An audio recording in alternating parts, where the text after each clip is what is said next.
descubriré. Crear. Aprender. Participar. Televisión más internet. www.encuentro.gov.ar.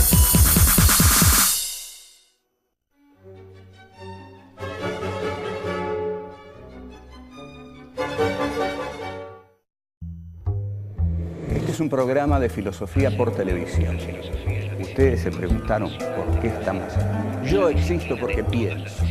El hombre piensa. Es el lugar en el cual todos los saberes son pensados. Descartes es un héroe del pensamiento.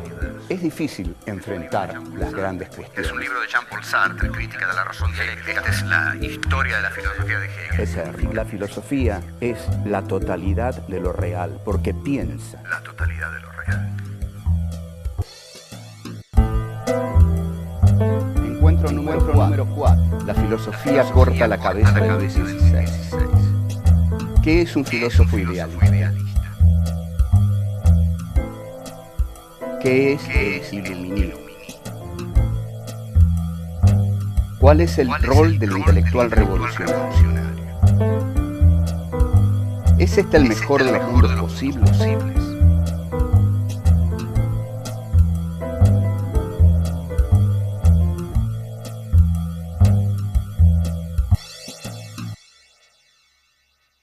Habíamos visto que la filosofía no era la historia de lo que llamamos antes los héroes de la filosofía, sino que la filosofía es la historia de los desarrollos históricos en los cuales los filósofos forman parte de ellos, y Descartes concretamente surge en la filosofía como aquel que expresa la subjetividad capitalista, el sujeto capitalista, al hombre del capitalismo.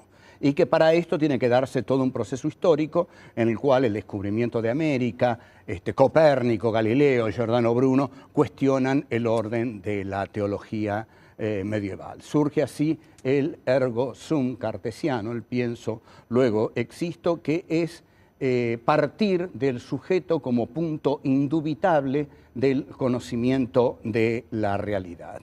Esta partida del sujeto, partir del sujeto como punto inicial para el conocimiento de la realidad, es lo que llamamos las filosofías idealistas.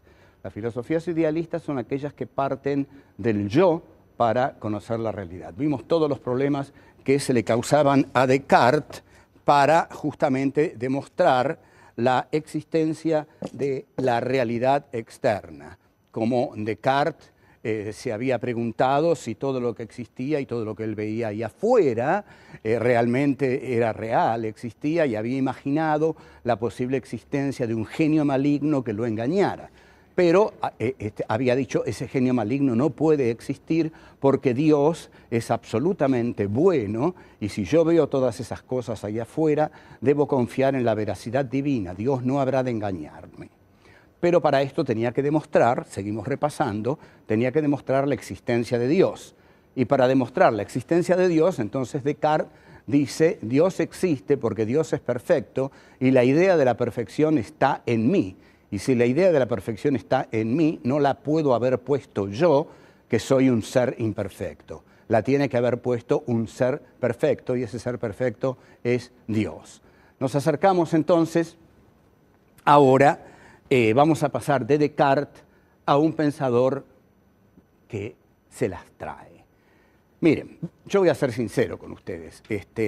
Immanuel Kant no es un filósofo fácil. Vivió toda su vida en la ciudad de Königsberg, escribió la Crítica de la razón pura, que es su obra fundamental, junto con la Crítica de la razón práctica y la Crítica del juicio. La escribió en muy poco tiempo, con un enorme descuido por el estilo y un enorme descuido por la claridad. En realidad las dos cosas van juntas. Allí donde hay una mala escritura no puede haber una clara exposición. Una clara exposición de las ideas requiere una clara escritura también. Es decir, cuando uno entiende y quiere hacerse entender, tiene que saber cómo hacerse entender. En este sentido, el estudio de la filosofía, cuando se aplica a la docencia, tiene dos partes fundamentales. Una es que uno entienda, y la otra es que uno sepa cómo transmitir ese conocimiento. Pero esto a Kant no le importó mucho. Ergo, la filosofía kantiana no tiene la transparencia de la filosofía cartesiana. En general, la filosofía cartesiana se caracterizaba por ser clara y distinta, como Descartes lo decía. Kant es un filósofo oscuro.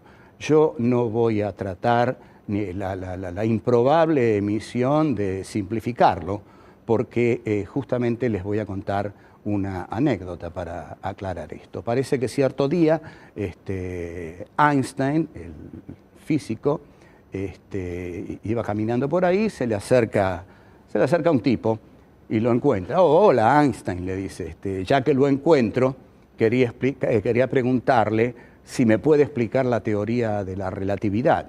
Einstein, que ese día estaba de evidente buen humor y de buena disposición, le dice, sí, cómo no, le voy a explicar la teoría de la relatividad. Y el tipo dice, pero caramba, tampoco la entendí ahora, ¿me la podría explicar de nuevo? Bueno, se la explica por cuarta vez, tampoco la entiende, quinta vez, tampoco la entiende, y así se la sigue explicando y el tipo le dice, no la entiendo, hasta que al final llega un momento en que el tipo le dice, ah, sí, ahora la entendí. Y Einstein lo mira y le dice, sí, pero esto ya no es la teoría de la relatividad. Entonces, yo puedo explicar o simplificar Kant hasta cierto punto, y no lo voy a simplificar. Lo que voy a tratar de hacer es explicarlo claramente, con la mayor claridad que me sea posible, pero es un pensamiento difícil. Sin embargo, lo vamos a unir a lo que vimos en Descartes. Dijimos que Descartes inaugura lo que llamábamos filosofías idealistas. Dijimos que las filosofías idealistas son las que parten del sujeto en su tarea de conocimiento de la realidad. Ustedes síganme bien, porque no quiero interrumpir este pensamiento en este momento. Las ideas en el idealismo, el sujeto es aquel que constituye al objeto.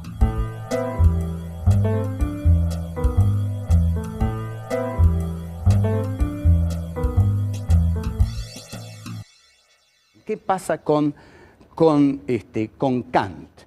Kant es un filósofo que viene después de Descartes, por supuesto, pero después ¿en qué sentido? En un sentido histórico fundamental. Nosotros dijimos que Descartes, cuando dice pienso, luego existo, le corta la cabeza a Luis XVI. Habíamos dicho que 13 siglos de Edad Media no habían acelerado la historia en absoluto porque el hombre esperaba que todo lo hiciera Dios y no hacía nada salvo esperar el cumplimiento de la promesa divina y el reino de los cielos. Pero con Descartes, al poner Descartes la centralidad en la praxis del hombre, la historia se acelera, la burguesía toma la historia entre sus manos y la burguesía llega en muy corto periodo de tiempo. Si tenemos en cuenta que en 1637 es el discurso del método y en 1789 la Revolución Francesa, ha pasado muy poco tiempo comparándolo con el tiempo del medioevo para que se produzca el hecho fundamental del asalto de la burguesía al poder. En 1789, en efecto, con la toma de la Bastilla y el decapitamiento de Luis XVI, la clase capitalista burguesa se adueña del poder. Esto va paralelo al avance del conocimiento en filosofía. Si la burguesía se adueñó del poder, Kant tiene otra relación con la realidad externa. La realidad externa no es como para Descartes algo que pertenecía todavía a la monarquía. La realidad externa en Kant, que es un filósofo del iluminismo, después vamos a explicar qué es el iluminismo, la realidad externa en Kant es ya algo que está por ser atrapado, dominado, tomado por la clase social hegemónica, única del capitalismo, que es la burguesía. Ergo, el objeto kantiano no va a ser ajeno al sujeto. Kant no va a recurrir a ninguna veracidad divina. El sujeto kantiano constituye al objeto, lo hace suyo, lo crea. Bueno, esto hay que decirlo porque justamente el iluminismo es una filosofía que parte de la razón como la luz. Por eso es el iluminismo, las luces de la razón. Para un iluminista, la razón es aquel poder que es capaz de organizar toda la realidad. Si nosotros nos remitimos aquí a nuestro país, Mariano Moreno y Juan José Castelli eran iluministas. Y al ser iluministas, ellos pensaban que desde su racionalidad podían darle a la realidad un orden que no tenían. En este sentido, la razón iluminista es totalmente revolucionaria. E incluso vamos a hablar en algún momento de las vanguardias iluministas revolucionarias del siglo XX. Pero estamos en este momento. Pensemos en Moreno y pensamos en Castelli. Moreno y Castelli, ¿qué dicen? Bueno, este virreinato no es lo que nosotros queremos. Es decir, esta realidad exterior organizada como un virreinato que depende de la metrópoli no es lo que nuestra racionalidad quiere. Las luces de nuestra razón que guían nuestro accionar nos dicen que la realidad debe moldearse de otra manera, debe moldearse de acuerdo a lo que nuestra razón determina. Esto, Moreno, que había traducido el contrato social de Rousseau, lo toma de los iluministas franceses. Los iluministas franceses son justamente d'Alembert, Diderot, Rousseau y Voltaire. Escriben la enciclopedia y es ahí donde vemos que la razón iluminista comienza a hacerse una con las masas y con la burguesía revolucionaria. Y la razón iluminista, ¿qué es lo que dice? La sociedad tal como está organizada, hegemonizada por un rey que dice gobernar por derecho divino y que acumula a toda la monarquía en Versalles, y esa es la realidad que pretenden imponernos, nuestra razón nos dice que esa realidad hay que ordenarla de nuevo. O sea, aquí, esto tiene que ser claro, entendámoslo bien, aquí la razón ordena la realidad. La realidad esa que yo veo con un rey que dice gobernar por derecho divino, y todos sabemos que nadie gobierna por derecho divino porque el hombre se adueñó de la historia. Y como el hombre se adueñó de la historia, nadie que me venga a decir que gobierna por derecho divino, señores, porque aquí los lazos con Dios los cortamos. Los cortó Descartes ya en 1637. Así que los revolucionarios franceses hacían la Revolución Francesa en nombre de los derechos del hombre. Y los derechos del hombre no admitían ningún liderazgo de reyes que dijeran gobernar por derecho divino. Entonces, esa realidad, dicen los iluministas, los racionalistas franceses, esa realidad que vemos ahí hay que cambiarla, porque nuestra razón nos lo está diciendo. Esa realidad no se compadece, esa realidad no está de acuerdo con lo que nosotros pensamos. O sea, ¿qué es un iluminista? Un iluminista es alguien que está tan seguro de lo que su razón le dice que se siente validado para imponer su razón a los hechos y modelar la realidad de acuerdo a lo que su razón le dice. Entonces, eso es el iluminismo, la diosa razón, como dicen los revolucionarios franceses. La diosa razón es la que crea la realidad porque se subleva contra la realidad. O sea, la razón es revolucionaria. La razón no cree en la realidad. Cuando la realidad no está de acuerdo con la razón revoluciona la realidad hasta que esa realidad se relacione con ella como un espejo, le devuelva lo que ella cree que la realidad debe ser. Esto tiene mucho que ver con la filosofía kantiana. Y si ustedes entendieron esto, no les va a ser tan difícil entender a Kant. Ya lo vamos a ver.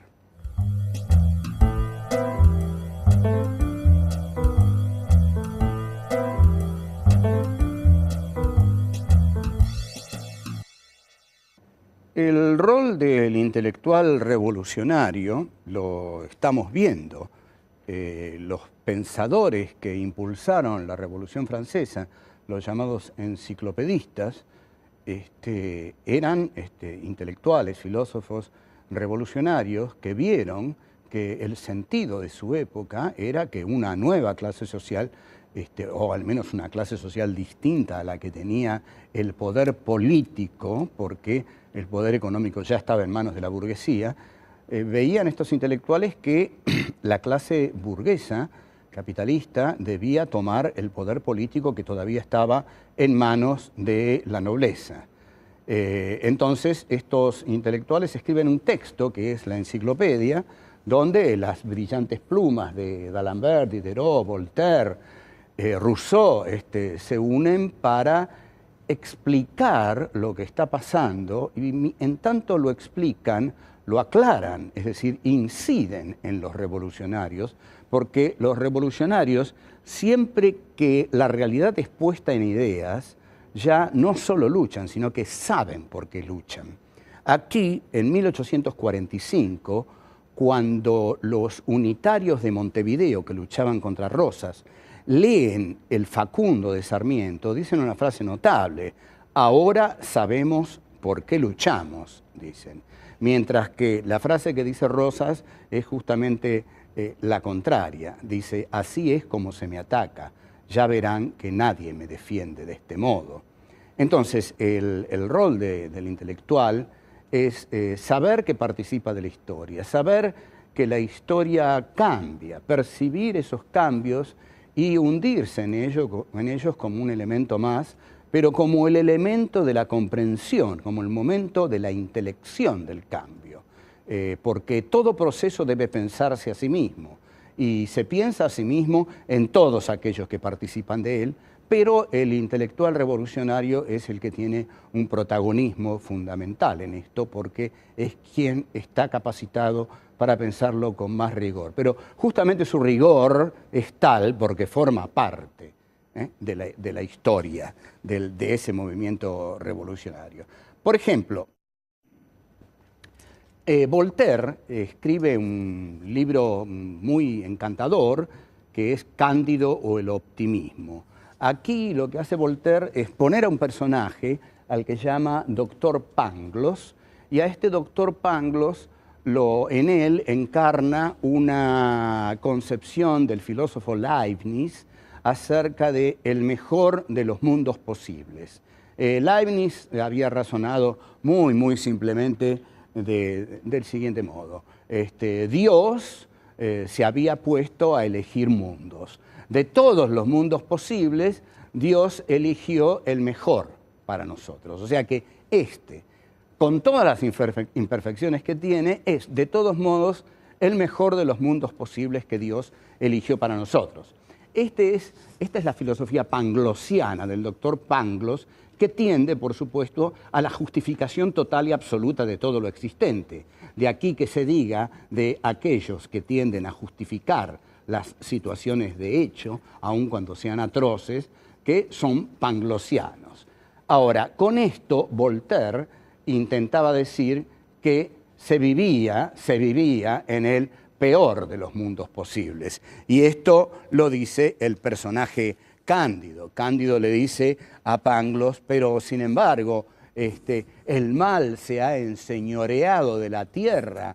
¿Cómo es esto que me dice usted que vivimos en el mejor de los mundos posibles? Y Pangloss siempre le da un ejemplo sobre que de tal cosa que era horrible había resultado otra que no era tan mala, y que había resultado otra horrible, pero había resultado otra que no era tan mala. Es decir, daba toda una justificación de lo existente, ante la cual Cándido quedaba desarmado, pero el lector de Voltaire se daba cuenta de que Pangloss era un personaje muy miserable, destinado a justificar lo injustificable. Y hay cosas que no tienen justificación posible.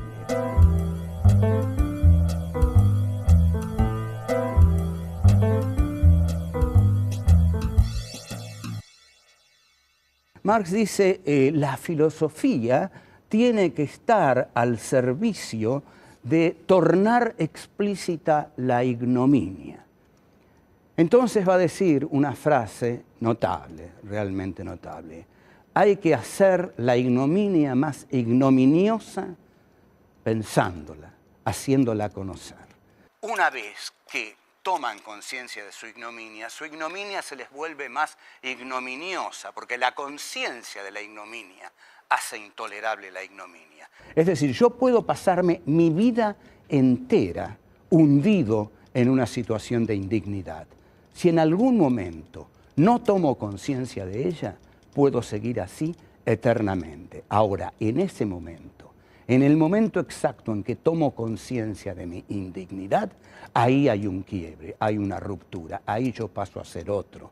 Ahí me miro desde otro lugar y me digo a mí mismo, esto no puede ser. Cuando digo esto no puede ser, estoy revolucionando mi situación particular. Entonces, esto es lo que digamos, Marx está diciendo con que hay que hacer la ignominia más ignominiosa. A la vez, lo que logra Voltaire con su Cándido, que es una novela, es una breve novelita, Cándido, que la lee mucha gente, es lograr la irritabilidad de las masas. Convengamos que si hay masas irritables, son las masas de la Revolución Francesa. La Revolución Francesa no es solo la toma de la Bastilla, también es el terror, es Robespierre, Saint-Just, la guillotina, en fin, un proceso tremendamente complejo, pero el principio revolucionario de los ideólogos era irritar a las masas, llevándolas al conocimiento de la situación de indignidad en que vivían. En la medida en que tomaban conciencia de esa situación de indignidad, la irritabilidad crecía y la rebelión estaba más cercana. La rebelión es imposible cuando no existe la conciencia de la indignidad. Lo que hace imposible la conciencia de la indignidad es creer que vivimos en el mejor de los mundos posibles. Como no vivimos en el mejor de los mundos posibles, algunos viven en el mejor de los mundos posibles. Digamos que hay una relación aquí de cierta incomodidad, que para que algunos vivan en el mejor de los mundos posibles, otros tienen que vivir en el peor de los mundos posibles.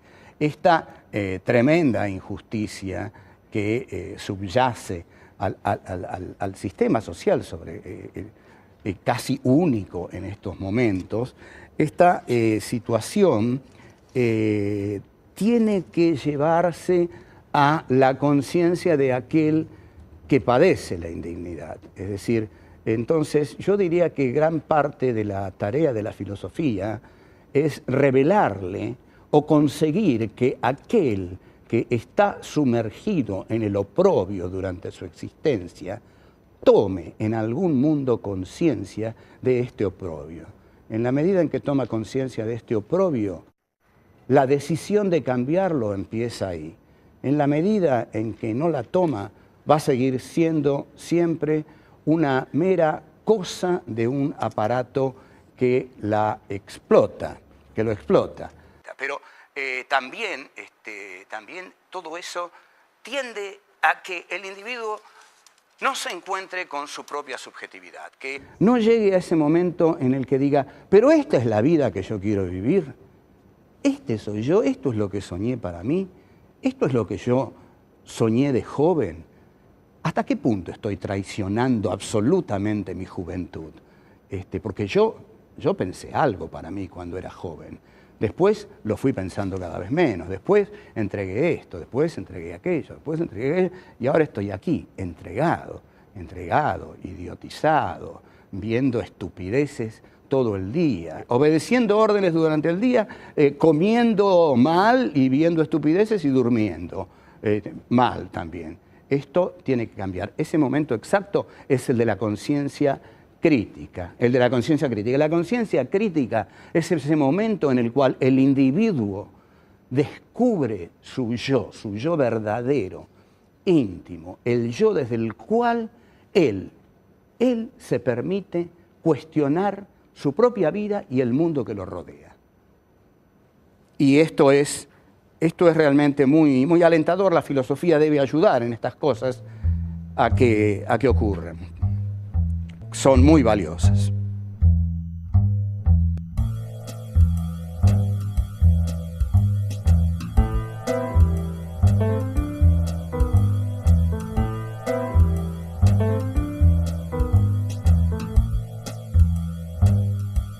Descartes dice, Dios existe porque Dios es perfecto y la idea de la perfección está en mí.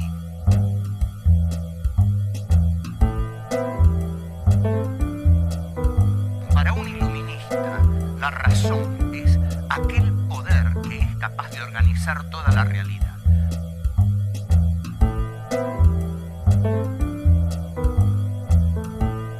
Hay que hacer la ignominia más ignominiosa pensándola, haciéndola conocer.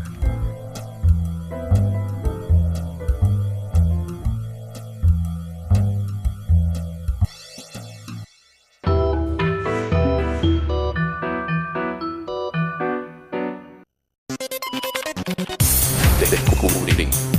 Crear. Aprender. Participar. Televisión más internet. www.encuentro.com.ar.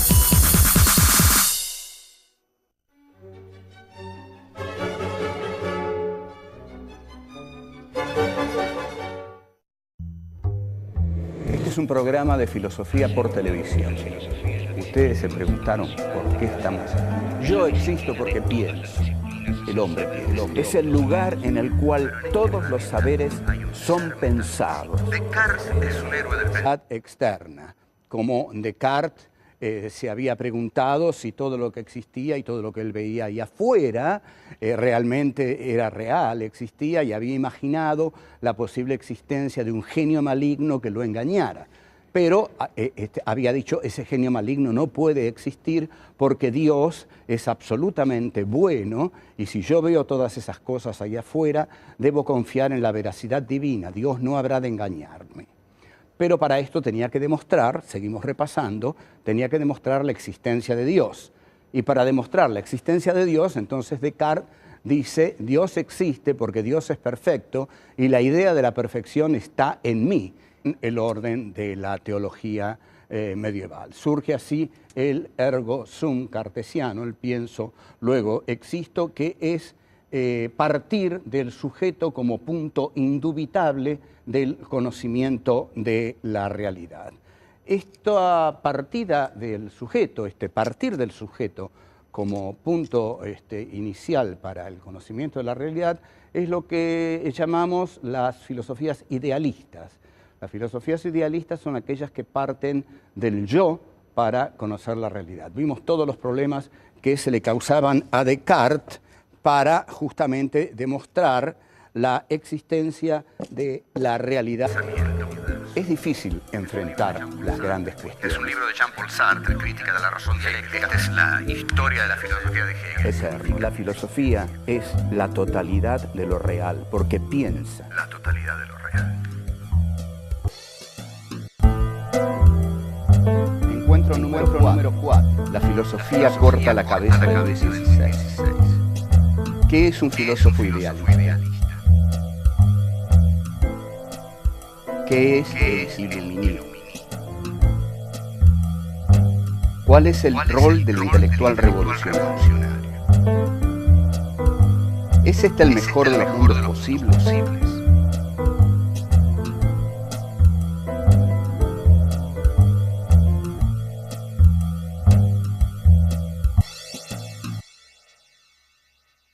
Habíamos visto que la filosofía no era la historia de lo que llamamos antes los héroes de la filosofía, sino que la filosofía es la historia de los desarrollos históricos en los cuales los filósofos forman parte de ellos, y Descartes concretamente surge en la filosofía como aquel que expresa la subjetividad capitalista, el sujeto capitalista, al hombre del capitalismo.